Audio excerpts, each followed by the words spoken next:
All right, welcome back to committee. The Transportation Conference Committee will come to order May 13th. And we have several items in fashion the way we've been conducting our meetings here the last several days is agreement and discussion on some items that were in the both House only and Senate only versions. So we will walk through several of those and have time for questions. And we'll just go back and forth here, Mr. Chair, if that's all right. And we can start in the eminent domain issue that was in the House only file. That was on sections 7 and 8. R43 is the Mr. Burris. Mr. Chair and members, this was originally a MnDOT agency provision that was in the governor's budget bill, if I remember correctly. And this would establish a threshold of $25,000 or lower as what is considered a minimum damage acquisition.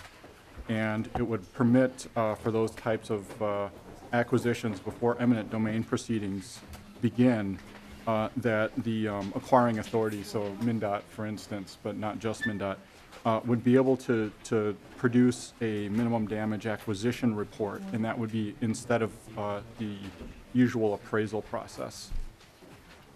So Section 7 contains the substantive language. The definition change on minimum damage acquisition can be found on R44, and that is 30.11 to 30.13. And then Section 8 goes along with it, and that's really more of a conforming change. That's starts at 30.18. Thank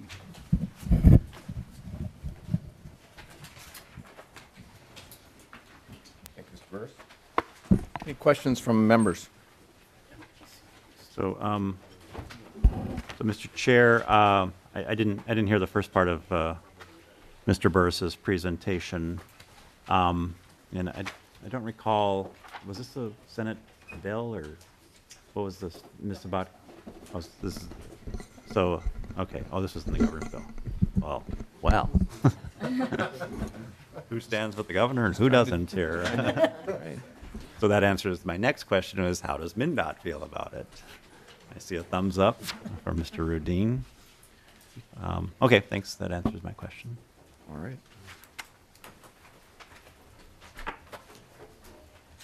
So, Mr. Chair, do you want to work through the whole list and then do like a global motion, or do you want to work through each item, move each item piece by piece?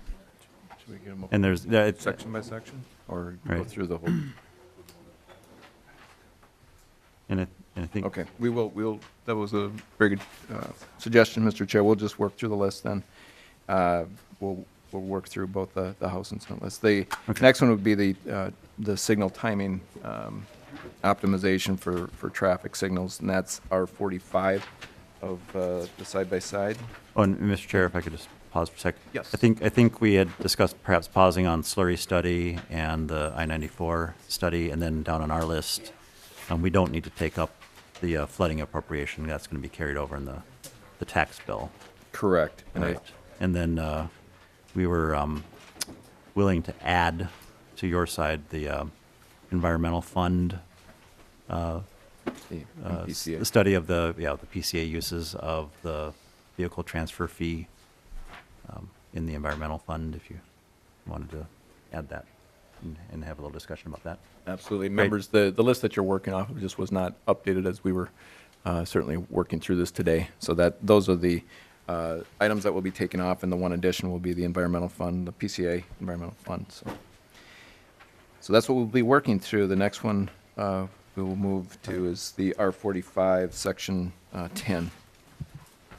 Mr. Chairman, when you two guys talk to each other there, it's kind of hard to follow. So can somebody repeat over here whatever, Mr. Burris, or whatever you're going to do? Sure, Representative Earhart, we're just discussing the list here that you have in front of us. Yep. It was updated throughout the day here, so a couple items to note. On the House side, we will be taking up the PCA environmental funding, and then we will not be discussing the concrete diamond slurry and the I-94 study.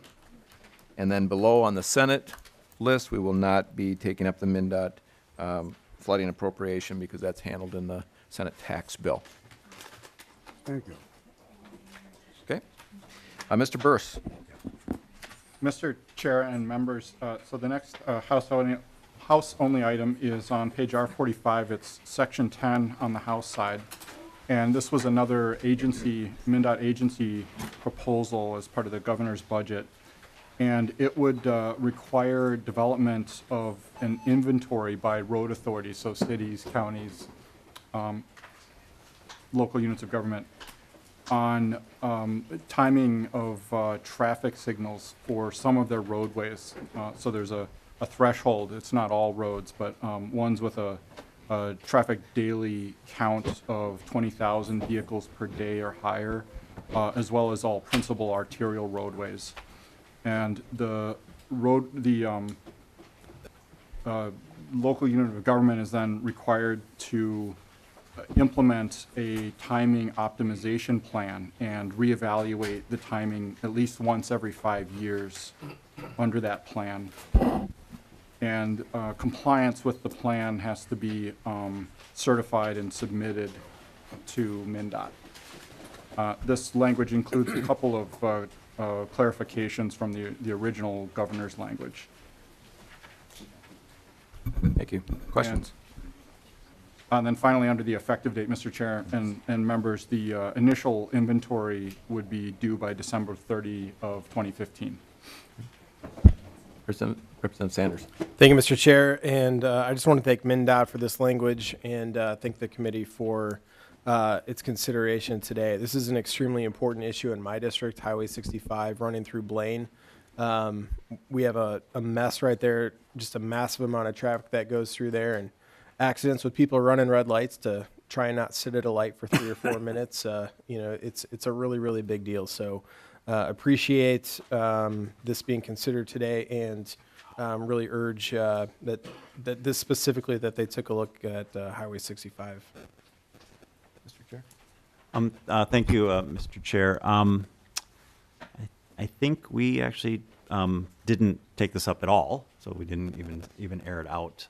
Can you tell me, in your hearing this matter, did the local units have any opinion about undertaking this activity with respect to time and effort and all of that?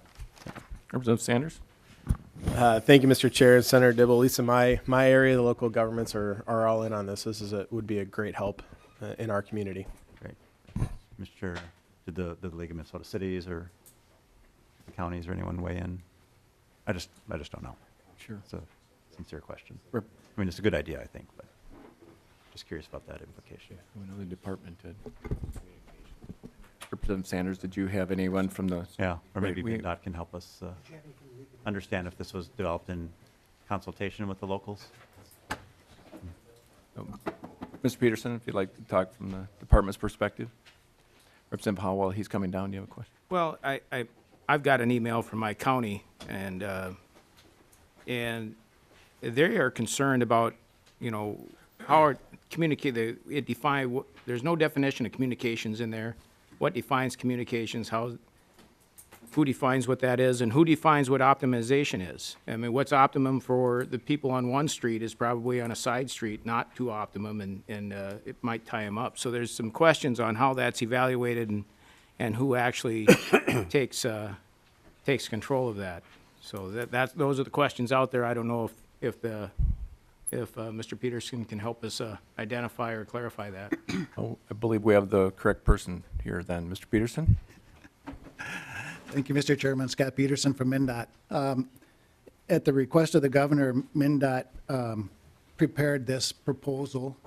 Our state aid division did consult with city and county engineers in order to put the parameters into the proposal, the traffic volumes and the time, the frequency of the reporting and those kinds of things. And so I wouldn't say that there was a broad-based input from interested people across the state who are involved in these kinds of things. But I do think that optimization has a generally accepted meaning, which is that you want to minimize the total amount of time that people spend at traffic lights. And so when you have, for example, if you have a sequence of traffic signals that control the traffic along a corridor, you only want people to stop once. And then once they get through a green, that they continue as long as they can to continue to hit greens as long as they proceed at the prescribed speed limit, for example.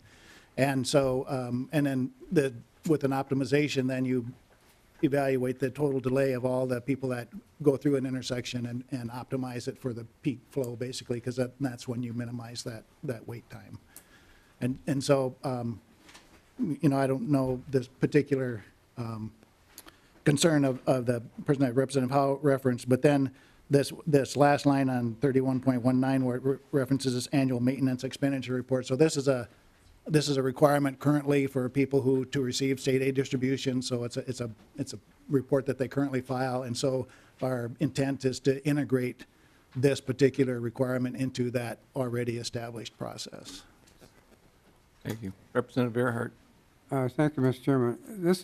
Isn't this language for the entire state? Is it only for the trunk highway system, or is it for every county, municipality, and so forth?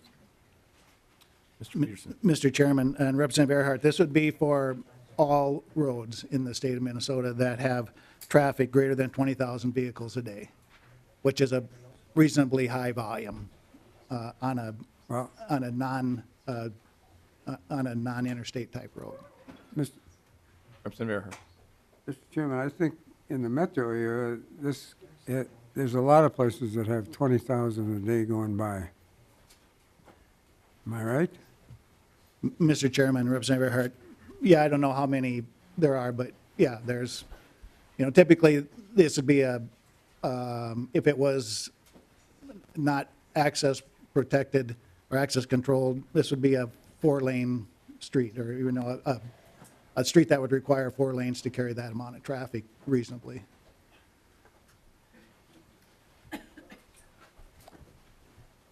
Senator Kent. Thank you, Mr. Chair.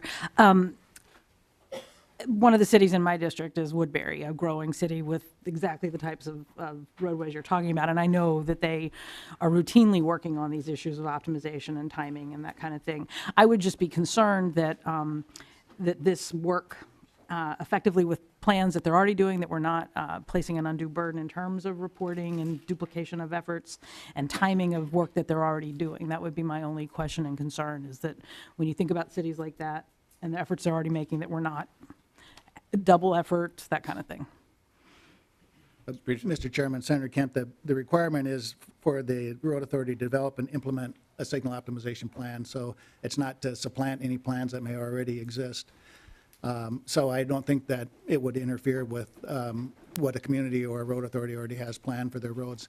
And just one thing I should mention too, but this type of investment by road authorities in improving the traffic flow has a return on investment that's, I want to say it's like 75, I don't know exact numbers, but it's very, very high. It's like the most cost-effective thing we can do to preserve mobility in these corridors. Mr. Peterson, it would be accurate to say that most of the stoplights are actually owned by the state, by MnDOT, as opposed to the local municipalities? Mr. Chairman, not necessarily. MnDOT already does this work routinely on our trunk highway system where we have stoplights. So this would be, it could be where there's an intersection with a local road, but my understanding is that this would apply primarily to intersections that are of roads owned by cities and counties, so they would be owned by those road authorities. Okay, thank you. Any other questions from members? Mr. Chair, I just do see local representatives of the local government. It's not enough columns to hide behind in this room. Not like room 15 over at the Capitol. Right. Welcome to the committee. Please state your Thank name. you, for the record. Mr. Chair, members. My name is Ann Finn, and I represent the League of Minnesota Cities. We don't have a position on this provision. We have briefed our city engineers on the language, and we had a real mixed reaction. We have some folks that think that it implies they're doing something wrong. We have folks who think it might be somewhat of a burden, and then we have others that are doing it already. To complement the agency, MnDOT State Aid was at the meeting where folks were briefed and I think heard the concerns. I would just ask that if this moves ahead, that the department provide resources when they're necessary to help the locals comply. Meaning maybe technical resources or other kinds of assistance that can help the locals meet the technical demands of doing this. Mr. Chair. Yes. I have a suggestion. I know we're not taking motions now, but for future, for some point in the future, not today, I would suggest that we adopt this provision, but then before we close up the conference committee report, maybe we get some language of the type that Ms. Finn just described included. So noted. All right. Thank you. Thank you both for your testimony. All right. Mr. Burris, Section 11, road access for field application of manure. Mr. Chair and members, this provision is the next one on the same R45. That's Section 11 on the House side. And this would establish a temporary permit for up to 14 days for use of the right-of-way of a road. And it's, again, it refers to road authorities, so that could be a county or a city or MnDOT.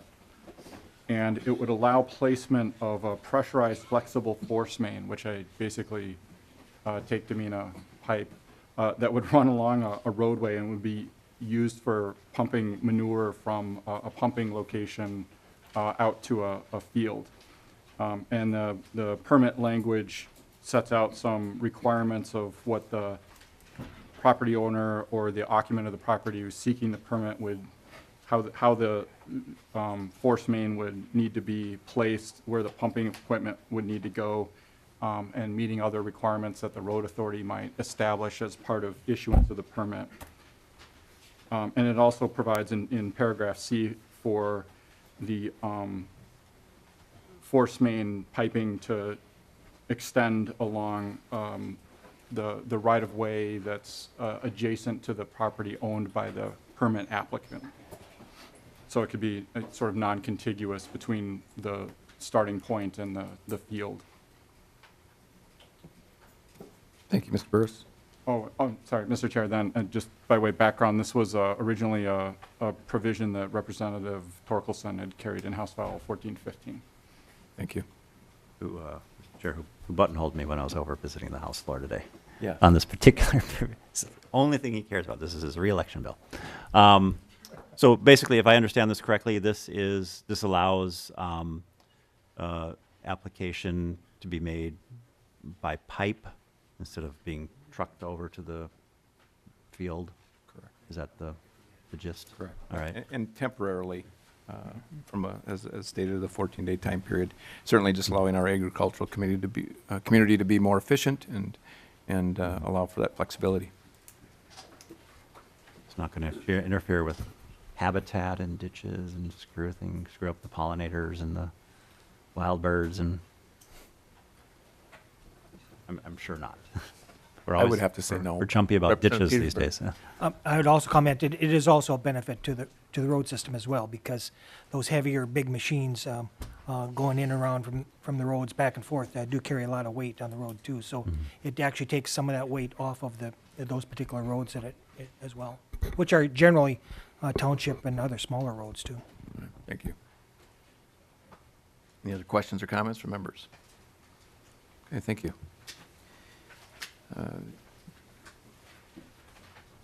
When we move to the Otter Tail County Turnback, Section 57, R128 in your side-by-side.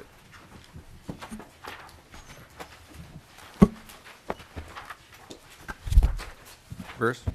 Mr. Chair and members, this is a turnback kind of similar to one that the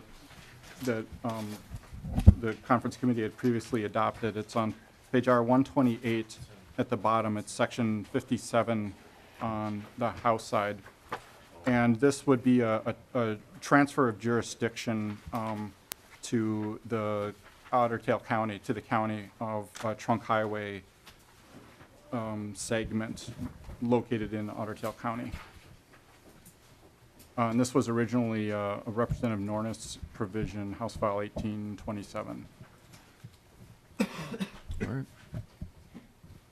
Yeah, Mr. Chair, I'm not sure how we failed to pick this one up. Do we know? Right, fine. Okay. Thank you. Yeah, pretty straightforward on this one as a turn back. That's the MPCA. Okay. We'll move back to the one that's not on your list, members, is the Section 62 R130. That is the environmental fund, the PCA. Oh, guess we didn't get a hearing request. I'm going to turn back. Yeah. Okay, so, next page. Correct. R130, Section 62. Mr. Burris. Mr. Chair and members, this provision would require the Pollution Control Agency to provide a legislative report by November 1st of this year. And this would be on a title transfer fee and the uses of those funds, the amount of revenue, kind of the policy rationale behind it, and where the dollars have gone. This is a fee, I believe the amount is $10 on each motor vehicle title transfer. And the fee is actually located in Chapter 115A. It's outside of most of the fee setting provisions normally in the transportation chapters, like Chapter 168. And it's essentially the dollars are administered on the Pollution Control Agency side of the ledger, if you will. Thank you. Questions from members? All right, thank you. Move on to Section 64. This is the capital complex interagency agreements. Mr. Burris? Mr. Chair and members, Section 64 is a repealer, and this would have the effect of eliminating interagency agreements among tenants paying for a portion of the costs of capital security in the capital complex area. So what's not identified in the repealer itself, but is kind of implicit, is that the costs that are currently, or funding stream that currently goes to the department through the interagency agreements would be kind of backfilled through something like a direct appropriation. Mr. Chair. Mr. Chair? I'm not sure why we didn't pick up this particular repealer, but as members are probably aware, this is an initiative that comes out of the, what do we call it, the Capital Security Task Force? Yeah, capital, on which I serve. And the idea behind it is that we would, for the Capitol campus, all the buildings on the campus for which State Patrol provides security, we would move from a building to building, agency to agency, individualized contract form of service, because what happens in that instance is various agencies make different kinds of decisions about the kinds of security they want. So it's very, very consistent across the campus, even floor to floor in the buildings. And so there's just no uniform level of, personnel presence or hardware features or protocol, all that stuff. And so there would be just, all these little individualized contracts would be eliminated. We would just do a general fund appropriation. State Patrol would provide security on a uniform basis as they see fit to all the buildings. It does presume, so I don't know if, we can do this, but it does presume that we're going to pick up the general fund element once we get targets and are able to spend money. So this policy piece is pretty linked to kind of that budget decision. Any other questions from members? Comments? All right, that would complete the House-only provisions. We'll move on to the Senate-only provisions. And we'll start with Section 7, R59, recreational vehicles, the 3-year registration period.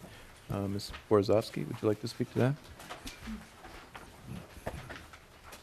Mr. Chair and members, the first provision on R59, Section 7, and that allows owners of towed recreational vehicles to register their vehicles, renew registration either annually as currently provided or every 3 years. And if the every 3-year option is exercised, then the full 3-year registration fee is paid all at once, and also 3 times the normal filing fee.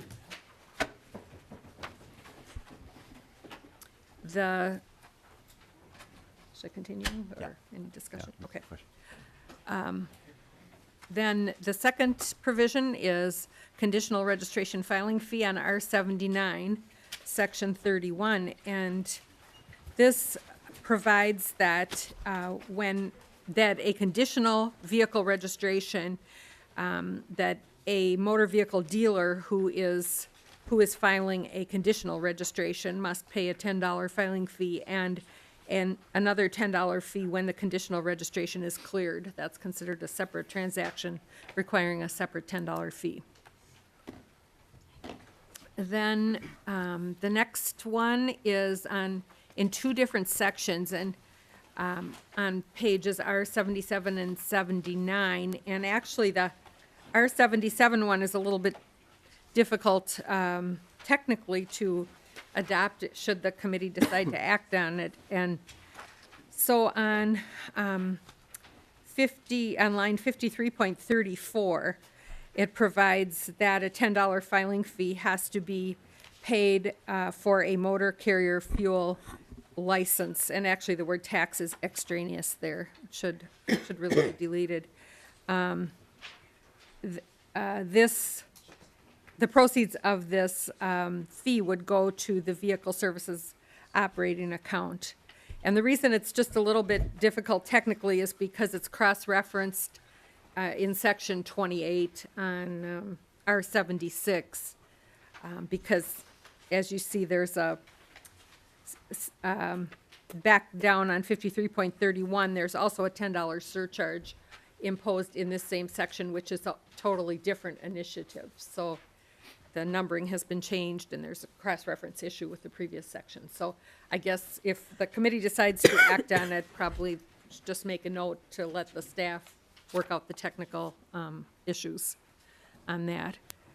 And then on R79, there is at 77.20 a $100 reinstatement fee to reinstate a revoked IFTA license.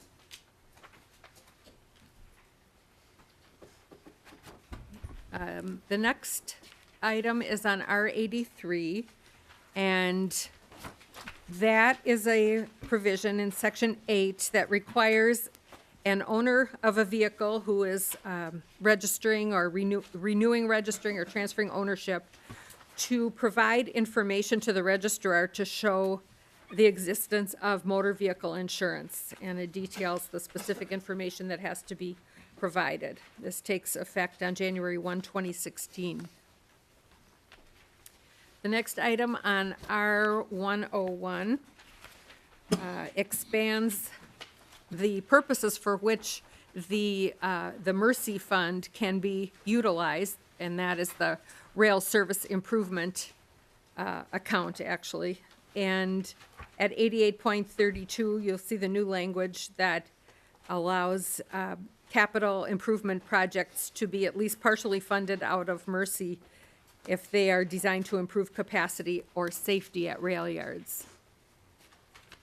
Mr. Chair, I believe we're skipping over the next one, the flooding Correct. appropriation extension.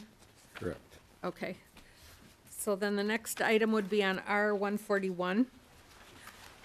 And that, it starts at the very last line, that's the head note, and then the language is on the next page.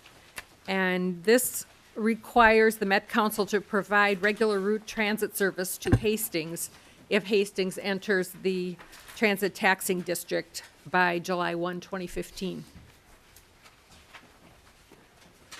And finally, there is at the bottom of R143, Section 32, a required report to be submitted by the Commissioner of Management and Budget to the Transportation Finance Leadership in the Legislature that would detail expenditures and transfers from the dedicated highway funds, the Trunk Highway Fund and the Highway User Fund for 2010 to 2015, and also include information on the purpose of the expenditures. And Mr. Chair, Mr. Chair. I met with representatives of MMB today, and they would advise that rather than the Commissioner of Management and Budget develop this report, that we ask that a report to be developed by the Commissioners of Transportation and Public Safety with support from Management and Budget.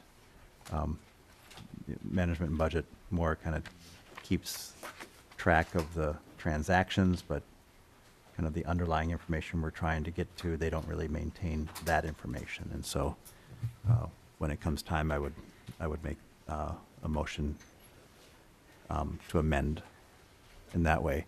I don't know if transportation is chuckling. I think that's hilarious.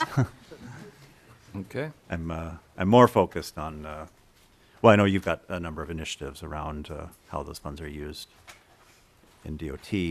I tend to get a little more anxious about how the constitutionally dedicated funds are used over on the public safety side. So that would, your suggestion would be to insert the Commissioners of Transportation and Public Safety in coordination with Management and Budget? Correct, yeah. And we'll have, Ms. Berezovsky will dream up some fancy, tighter language than that at some point. All right. And then I was going to say something else about one of the other things. Oh, yeah, when we do the IFTA thing, yeah, maybe we can just, give just generalized direction to staff, because one of the initiatives contained in that section has to do with the small cities, one of the major fiscal initiatives that we have on our side to raise money for the small and large cities through an additional $10 on one of these vehicle transactions. So we'll have to take that out for the time being if we adopt the IFTA filing and reinstatement fee section. It's all in the same section. Okay. All right. Thank you, Ms. Berezovsky.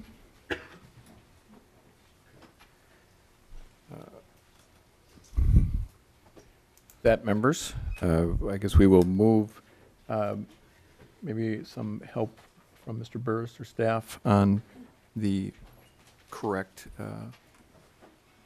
motion then? Should I list through the sections that we've approved? Or what is the actual format here? Mr. Chair and members of the conference committee, if the conference committee and you are comfortable, we have the list, and you've identified in technical cleanup as well as a change on the reporting side. And then the other thing that we have that would be a change just from adopting the list is on the R77, Section 29, only adopting the motor carrier fuel tax language, kind of that sentence, and not yet adopting an additional $10 surcharge. So with that understanding, Mr. Chair, if you wanted to just move the list, I think we would be comfortable with being able to identify what the committee goal is. Right. Ms. Berezovsky, do you have any other comments in that regard? No, Mr. Chair, except just to note the items that were removed from the list in today's consideration. Okay.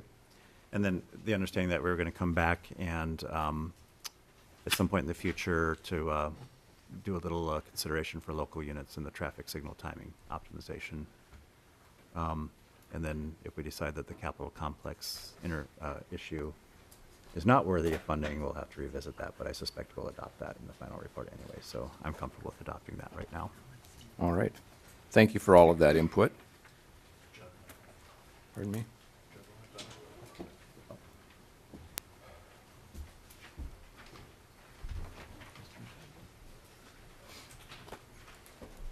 Thank you, Mr. Chair and members. I'm Judd Shetton with the Metropolitan Council, and I just have a quick question. I apologize. I was talking with Ms. Venowitz up here related to the provision on the Metro Transit service to Hastings, and that we were hoping that if that position was going to be moved, it'd be in the context of some funding similar to where the governor's bill or where the Senate bill is. Otherwise, we would like to have a little bit broader conversation about that until we get a target for the committee. I just wanted to point that out. I wasn't sure if we're going to move everything or not. So we certainly support adding service to Hastings, but we also want to make sure that we are able to maintain the service that we have today. Mr. Chair, since that was in the Senate only, do you have comments?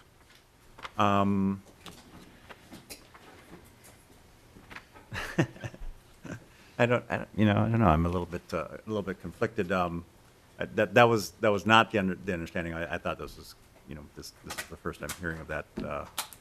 We took that into the Senate side, not in that context Okay. and in that light, but as a product of conversations that the officials in Hastings, as well as the senator, and I think actually your representative from Hastings, I would imagine, yes. supportive Representative of McNamara. this idea that they were going to come to an agreement. So why don't we do this? Similar to the capital complex agreement, which would presuppose a decision being made on the budget, and we'll just kind of consider the Hastings change in that same light, that if everything goes to heck, we'll revisit those two items before we close up the report, and let's adopt this today. All right. I think that's All right. fair in that regard. Any clarification or comments from members? All right. Does everyone understand the motion? Okay. Then all those in favor of the proposed motion, say aye. Aye. Opposed, nay. That motion prevails. Those sections are adopted. Thank you, members and members of the audience today. We appreciate your indulgence as we move forward through here. We are still looking very forward to receiving our targets so that we can complete a very good transportation policy bill and finance bill. Mr. Chair, do you have any other comments today? No, Mr. Other than I echo your sentiments. We did some good work yesterday on the public-private partnerships piece, and I know Ms. Berezovsky is slaving away over language today, so maybe we'll have something to take a look at on that in more detail tomorrow. Fantastic. With that, this meeting is adjourned.